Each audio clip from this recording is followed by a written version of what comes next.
Tre candidati forti, no? Due candidati forti, assolutamente. Ci sono anch'io, padovano, 31enne imprenditore. Sarà Jacopo Berti il candidato presidente per il Movimento 5 Stelle alle prossime regionali. Sfiderà Luca Zaia e Alessandra Moretti. La battaglia si pronuncia dura, ma soprattutto per loro, perché questa è la prima volta che si scontrano contro dei cittadini che entrano in regione, che sanno quello che vogliono e soprattutto che sono puliti, che sanno cos'è la legalità, che sanno cos'è l'onestà. Primo con 466 preferenze, dietro di lui sul podio la veneziana Erika Baldin e il vicentino Rinaldo Verardo.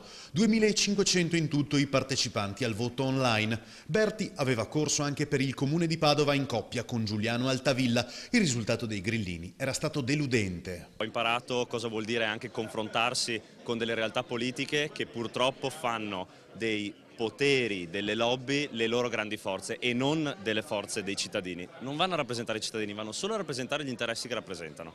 Il Movimento 5 Stelle in Veneto si presenta per la prima volta alle regionali. La vecchia politica, dice Berti, deve uscire dai palazzi. Noi dobbiamo andare a prendere tutte queste persone, queste sacche di potere e clientelismo che si sono create e andare ad azzerarle. Non possiamo più pensare che ci siano persone oggigiorno che combattono in strada contro Equitalia, contro le tasse, contro i problemi di ogni piccolo imprenditore e di ogni lavoratore e che ci siano persone che spesso si stanno stracciando le vesti perché rischiano di perdere il vitalizio. Ma dove stiamo andando a finire?